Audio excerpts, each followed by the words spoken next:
오늘은 약속을 이루시는 하나님이라는 제목으로 말씀을 나누겠습니다. 우리는 창세기 23장 설교에서 아브라함이 막벨라 굴을 값을 주고 산 사건을 이렇게 살펴보았습니다. 그 사건은 단순히 장례 준비가 아니었습니다. 그것은 하나님께서 반드시 약속을 이루신다는 믿음의 선언이었습니다. 아브라함은 아직 가나안 땅을 소유하지 못했지만 이미 그 땅을 믿음으로 자기 땅처럼 바라보고 종잣돈을 심듯 막벨라 굴을 샀습니다. 그런데 오늘 본문에 오면 하나님의 약속이 다음 세대로 이어지는 중요한 전환점을 맞이하게 됩니다. 하나님의 약속은 한 세대에서 끝나는 것이 아니라 다음 세대로 이어져야 완성되죠. 그래서 지금 아브라함의 마음에는 한 가지 큰 부담이 있었습니다. 아들 이삭이 아직 결혼하지 않았다는 부담입니다. 이것은 단순한 결혼 문제가 아니라 약속의 개성 문제였습니다. 하나님께서 아브라함을 부르신 목적은 아브라함을 통하여 의와 공도가 이루어지는 하나님의 나라를 세우는 것이었습니다. 창세기 18장 19절에 기록되어 있는데요. 이 하나님 나라의 건설을 위하여 하나님께서 아브라함에게 두 가지를 약속하셨는데요. 하나는 하늘의 별처럼 많은 후손을 주겠고, 또 둘째는 가나안 땅을 주겠다고 약속을 하셨습니다. 하나님 나라를 이루려면 땅이 있어야 되고 또 백성이 있어야 되죠. 그래서 이 두 가지를 약속하신 겁니다. 하나님 나라는 여호와 하나님을 아는 백성, 곧 여호와를 예배하는 백성으로 구성되기 때문이죠. 아브라함은 많은 후손을 가질 것이라는 약속을 받았으나 아내 사라를 통하여 이삭이라는 경건한 아들 하나밖에 없었습니다. 아브라함은 자신의 존재 목적이 하나님 나라에 합당한 후손을 형성하는 것임을 잊지 않았습니다. 아브라함은 자신이 늙었고 아들 이삭은 아직 결혼하지 못한 상태라 이삭이 하나님의 약속을 이어가야 하는 걱정을 하지 않을 수가 없었습니다. 후손을 얻으려면 하나밖에 없는 아들 이삭이 결혼해서 또 아들을 낳아야 될 거 아니겠습니까? 자녀를. 자, 오늘 본문은 아브라함이 아들 이삭이 하나님의 약속을 이어가기 위하여 필수적인 요소인 아내를 얻기 위하여 찾기 위하여 늙은 종 엘리에셀을 고향으로 보내는 이야기를 기록하고 있습니다. 아브라함은 아들 이삭과 함께 하나님의 약속을 이어갈 며느리를 찾는 행동을 시작했습니다. 자, 여기에서 우리가 아브라함의 행동을 주도하시는 분이 여호와 하나님이신 것을 놓쳐서는 안 됩니다. 누구보다도 아브라함에게 주신 약속을 이루시는 주체는 여호와 하나님이십니다. 자, 하나님은 자기를 부인하는 땅에 자기를 예배하는 나라를 세우는 뜻을 품으셨죠. 그 뜻을 아브라함에게 준 겁니다. 자, 하나님은 자기 뜻을 위하여 아브라함을 부르셨고 아브라함에게 후손과 땅을 약속하셨습니다. 우리는 오늘 본문 말씀을 통해서 하나님께서 주도적으로 자기의 뜻을 이루어 가시는 큰 그림을 보아야 하겠습니다.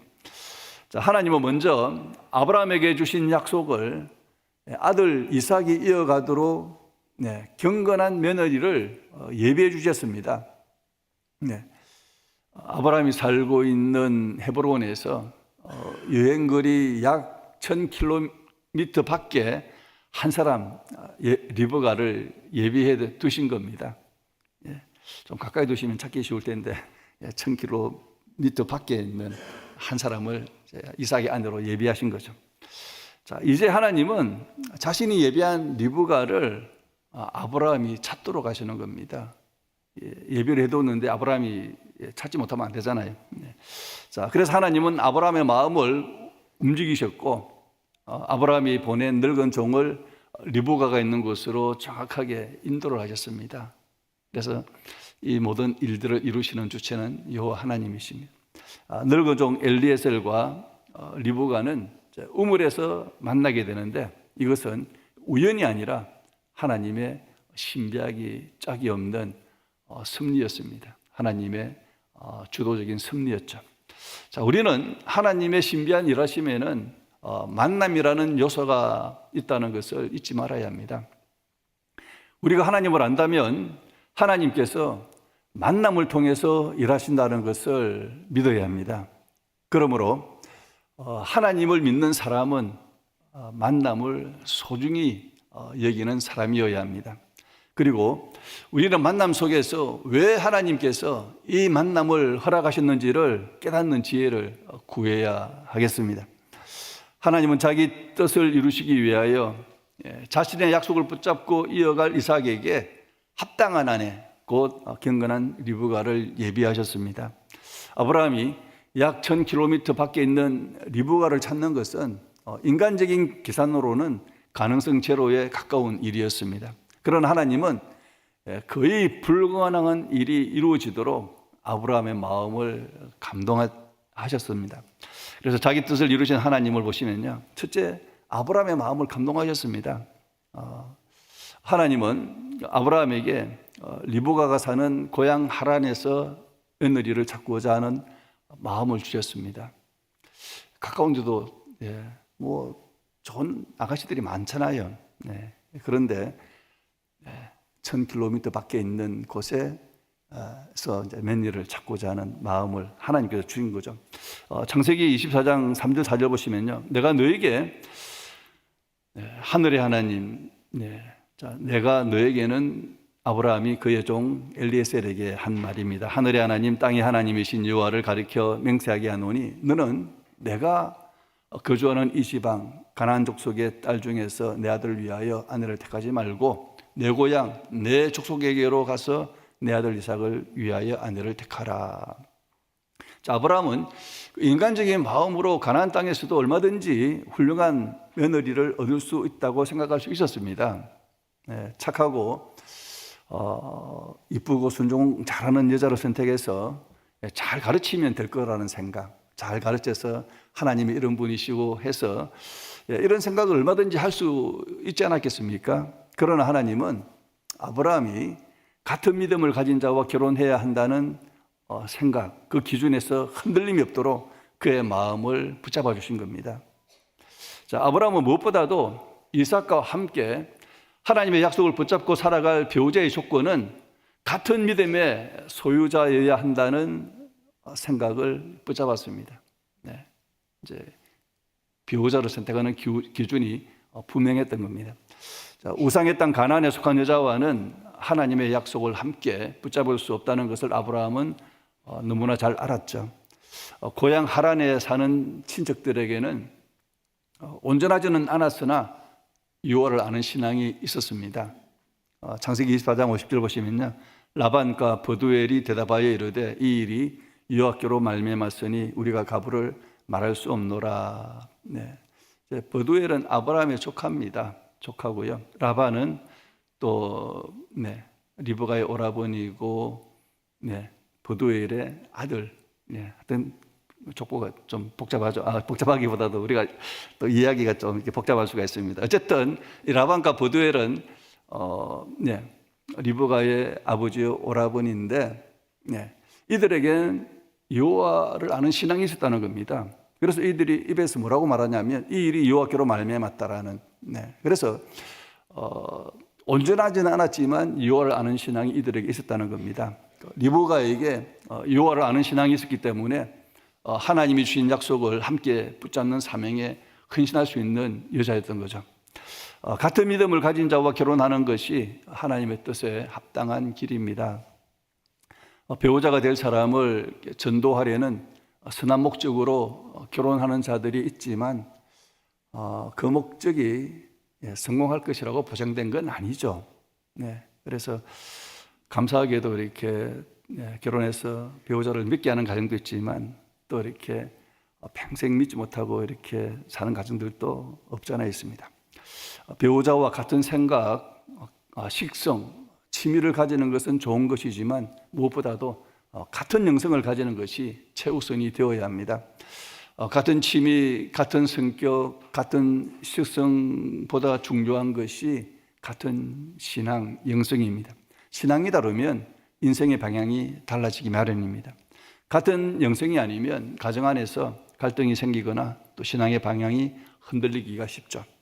같은 신앙을 가진 자가 이삭의 아내가 되어야 한다는 아브라함의 생각을 흔들림 없이 붙잡아 주신 분은 하나님이십니다. 말씀의 기준을 붙잡도록 감동하신 분이 하나님이시라는 뜻입니다.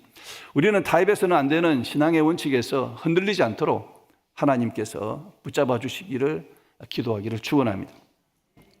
아브라함의 늙은 종 엘리에셀은 주인의 지시를 받고 아브라함의 고향 하란으로 먼 길을 떠났습니다.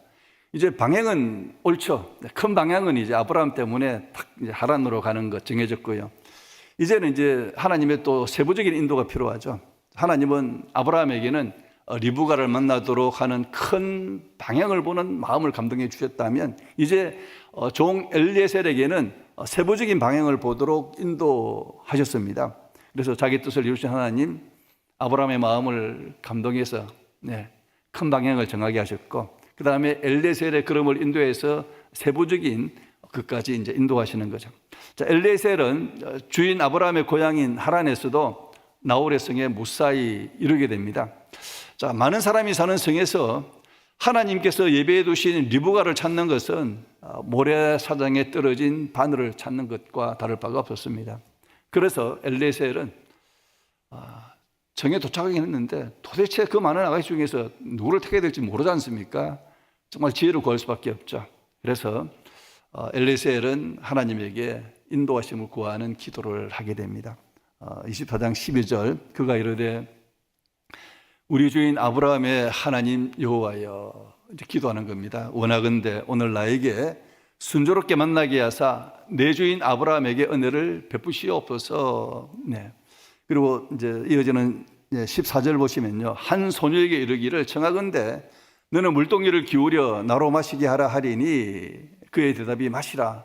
내가 당신의 낙타에게도 마시게 하리라 하면 그는 주께서 주의 종 이삭을 위하여 정하신 자라. 이로 말미암아 주께서 내 주인에게 은혜 베푸심을 내가 알겠나이다. 기도하는 가운데 하나님께 이렇게 낙태까지 물 마시게 하는 사람이 바로 하나님이 정해주신 자다. 이렇게 기도한 거죠. 자, 엘리에셀은 기도 중에 이삭에게 합당한 아내가 될 사람은 낙타에게까지도 친절을 베푸는 자여야 한다라고 생각을 했습니다. 그런데 이 생각이 엘리에셀의 머리에서 나온 생각이었을까요? 아니면 기도하는 엘리에셀에게 하나님께서 주신 생각이었을까요? 우리는 하나님의 주권적이고 주도적인 일하심을 믿는 자로서 당연히 하나님께서 주신 생각이라고 믿어야 합니다.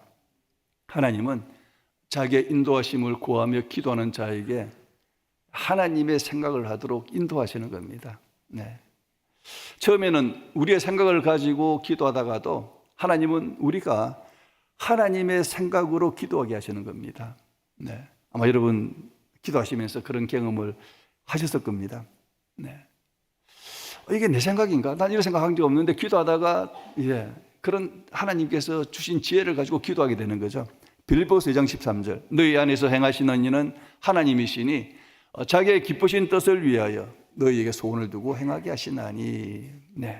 기도는 우리가 하나님을 설득하는 시간이 아니라 하나님께서 우리에게 생각을 주입하시고 우리의 생각을 하나님의 생각으로 바꾸는 시간입니다. 하나님은 기도하는 자의 생각을 바꾸시고 기도하는 자의 길을 인도하시는 분이심을 믿어야 합니다. 자, 하나님은 인도하심을 구하며 기도하는 엘리에셀에게 하나님께서 예비하신 리브가를 분별하는 지혜를 주신 겁니다. 우리는 하나님께서 기도하는 자에게 지혜를 주시는 것을 믿어야 합니다. 하나님께서 주시는 지혜 하나가 우리의 운명을 바꿀 수 있음을 명심해야 합니다. 하나님은 자기가 예비한 리브가를 만나도록 아브라함에게는 큰 방향을 향하게 하셨고 엘리에셀에게는 세부적인 길로 인도하셨습니다. 하나님은 자기를 신뢰하여 지혜를 구하는 자의 기도를 들어주시죠. 엘리에셀의 기도를 들어주신 겁니다. 야고보서 1장 5절 너희 중에 누구든지 지혜가 부족하거든 모든 사람에게 후히 주시고 꾸짖지 아니하시는 하나님께 구하라 기도하라 그리하면 주시리라. 엘리에셀은 하나님께서 예비하신 여자를 분별하는 지혜를 기도 중에 얻은 겁니다. 그리고 하나님께서 주신 지혜대로 행하는 여자를 만날 수가 있었죠. 너무 기가 막히지 않습니까? 약 1000km 밖에서 온 엘리에셀과 리브가가 순조롭게 만나게 하신 하나님의 일하심이 너무나 신비롭죠. 엘리에셀은 이 만남이 우연이 아니라, 그리고 자기의 능력도 아니라 전적으로 하나님께서 인도하신 것을 믿고 하나님을 찬양합니다. 24장 48절인데요. 내 주인 아브라함의 하나님 여호와께서 나를 바른 길로 인도하사, 하나님께서 인도하셨다는 겁니다. 나의 주인의 동생의 딸을 그의 아들을 위하여 택하게 하심으로, 이삭을 위하여 택하게 하셨으므로 내가 머리를 숙여 그에게 경배하고 찬송하였나이다. 네. 자기의 뜻을 이루신 하나님, 큰 방향으로는 아브라함의 마음을 감동하셨고요, 세부적으로는 엘리에셀의 걸음을 인도하신 겁니다. 셋째는 이제 헌신적인 리브가를 예비하셨죠. 이게 이제 가장 먼저 하신 일입니다. 예비하셨고, 그 예비하신 리브가를 만나도록 아브라함의 마음을 감동하고 엘리에셀의 걸음을 인도하신 거죠. 자, 하나님은 아브라함을 이어서 하나님의 약속을 붙잡고 헌신할 이삭을 위하여 합당한 아내 리브가를 예비하셨습니다. 리브가는 단순히 착한 사람이 아니라 하나님 나라에 합당한 사람이었습니다. 자, 우리는 하나님께서 어떤 사람을 하나님 나라에 헌신할 자로 예비하셨는지 리브가를 통해서 알 수 있습니다. 하나님 나라에 합당한 자, 너그러운 마음. 리브가는 너그러운 마음을 가진 자였죠. 자, 하나님은 헌신적으로 하나님 나라를 세우는 자의 자질이 너그러운 마음이야 함을 오늘 이 본문을 통해서 말씀하시는 겁니다. 하나님의 나라는 하나님의 너그러운 사랑으로 세워지는 나라다. 사랑의 나라. 그 사랑의 나라를 세운 자는 너그러운 마음 가져야겠죠. 자, 하나님은 우리를 사랑하셔서 독생자를 주기까지 너그럽게 행하셨습니다. 사람을 환대하고 섬기는 너그러움이 하나님 나라를 세우고 확장하게 합니다. 나그네를 환대하고 짐승의 필요까지 돌보는 마음이 있는 사람이라면 어찌 사랑이라는 하나님의 나라를 세우지 못하겠습니까? 자, 늙은 종이 물을 달라고 했을 때 리브가는 예상밖의 행동을 하죠. 리브가는 한 마리도 아닌 10마리의 낙타에게 물을 주겠다고 했습니다. 창세기 24장 19절, 마시게 하기를 다하고 먼저 이제 엘리에셀에게 물을 마시게 이제 하고 난 다음에 이르되, 그것으로 끝나면 그만이죠. 그런데 이제 당신의 낙타를 위하여서도 물을 길어 그것들도 배불리게 마시게 하리다 하고, 이건 요구하지 않았던 부분인데 하겠다는 거죠. 자, 낙타의 목마름을 해소할 정도가 아니라 배불리 마시게 하겠다고 말합니다. 낙타는 한번 마신 물을 저장하면 며칠 동안 사막을 건널 수 있는 그런 동물이죠. 낙타 한 마리가 물 100리터 가까이 마신다고 합니다. 여러분 자동차에 휘발유 한 몇 리터 들어가는지 아시죠? 한 60리터, 70리터 들어가시나요? 근데 그게 100리터가 들어간다고 합니다. 낙타 10마리면 거의 1000리터, 1톤에 해당하는 물을 길어야 합니다. 아마 여기 1톤 물을 그 물이 이제 길려면 계단을 타고 쭉 내려갔다가 또 무거운 물을 쥐고 또 다 올라와야 됩니다. 이거 1톤 동안 기르려면 1톤 길었는지 그건 잘 알 수 없지만은 하여튼 배불리 먹였으니까 하여튼 많이 길었다는 건 확실하죠. 누가 그 일을 자원해서 할 사람이 누가 있겠나요? 리브가는 요청을 받지 않았으나 자원해서 이 일을 했던 겁니다. 마음이 얼마나 너그러웠습니까? 짐승을 위해서도 그 일을 했으니까요. 리브가는 낙타의 목마름을 챙기고 섬기는 너그러운 마음의 소유자였죠. 누가 시켜서 하는 일에는 불평이 생기기가 쉽습니다. 그러나 마음이 우러나와서 스스로 하는 섬김에는 불평이 없습니다. 사람들의 눈을 의식해서 자신의 체면을 의식해서 하는 헌신에는 하나님뿐만 아니라 함께 일하는 자들의 마음을 불편하게 할 때가 참 많죠. 그러나 우러나오는 마음에서 헌신하는 자는 하나님의 마음, 동역자의 마음을 기쁘게 합니다. 하나님은 자기의 나라를 세우는 자로 리브가처럼 우러나오는 마음으로 헌신하는 자를 사용하십니다. 재능이 많은 사람, 재산이 많은 사람이 하나님의 나라를 위하여 헌신하지는 않습니다. 하나님을 위하여 헌신하는 자는 사랑이 많은 사람이죠. 이 사랑은 내가 만들어내는 것이 아니라 하나님의 크신 사랑과 은혜를 깨닫는 마음이 만들어내는 겁니다. 우리 모두 이 복음의 은혜를 깊이 깨달아 우리 안에 너그러운 마음이 충만히 생기도록 축원합니다. 하나님 나라에 합당한 자 두 번째는 신앙적인 안목입니다. 엘리에셀은 리브가가 하나님께서 예비하신 자라는 것을 확신을 하죠. 이제 요청했고 같이 가자고 요청을 했고 이제 리브가의 결단만 남았습니다. 리브가는 고향을 떠나야 할 것인지 결단해야 하는 순간에 왔죠. 한 번도 본 적이 없는 남자에게 그것고 한 번도 가본 적이 없는 가나안 땅 1000km나 떨어진 곳에 한 번 시집 가면 언제 올지 모르는 그 먼 땅에 자신의 운명을 맡겨야 하는 선택을 해야 했습니다. 타향에서 나그네로 살아가는 그 남자 이삭이라는 남자의 아내로 살아야 하는 어려움을 각오하지 않으면 선택할 수 없는 길이었습니다. 집을 떠나면 고생이라고 했는데 이건 뭐 집을 떠나는 정도가 아니라 고향 자체를 떠나는 선택이었고 심지어 목숨까지도 위험할 수 있는 선택이었습니다. 한마디로 엄청난 고생을 각오해야 선택할 수 있는 길이죠. 그러나 리브가는 엘리에셀을 따라 가나안 땅으로 가겠다는 질문에 망설임도 없이 가겠다고 대답을 하죠. 58절 보시면 리브가를 불러 그에게 이르되 내가 이 사람과 함께 가려느냐? 며칠만 좀 생각할 시간 주세요. 이렇게 말하지 않고 그가 대답하되 가겠나이다. 리브가는 생각할 시간을 달라고 말하지 않았습니다. 즉시 가겠다고 대답했습니다. 험난할 여정이지만 가겠다고 대답한 거죠. 리브가가 뭐 생각이 없어서 가겠다고 말한 게 아닙니다. 가겠다는 게 앞으로 어떤 일이 벌어질지 전혀 알지 못해서 무작정 가겠다고 한 게 아니죠. 그리고 뭐 집이 지긋지긋할 수도 아니었습니다. 리브가는 남편이 될 사람과 함께 세워가야 할 하나님 나라의 비전을 보았기 때문입니다. 리브가의 선택이 무모하게 보였던 것은 바로 비전 때문이었습니다. 비전을 보는 사람은 가는 길이 험난하여도 그 길을 선택합니다. 리브가는 편한 시집살이를 기대한 것이 아니라 하나님의 뜻을 이루는 고귀한 비전에 헌신한 거죠. 리브가는 부모를 통하여 아브라함 할아버지의 이야기를 들었을 겁니다. 아브라함이 고향을 떠난 이야기, 같은 형제들 안의 이야기니까 얼마나든지 많이 들었을 겁니다. 아브라함이 하나님의 부르심에 순종하여 가나안 땅으로 들어간 이야기를 많이 들었겠죠.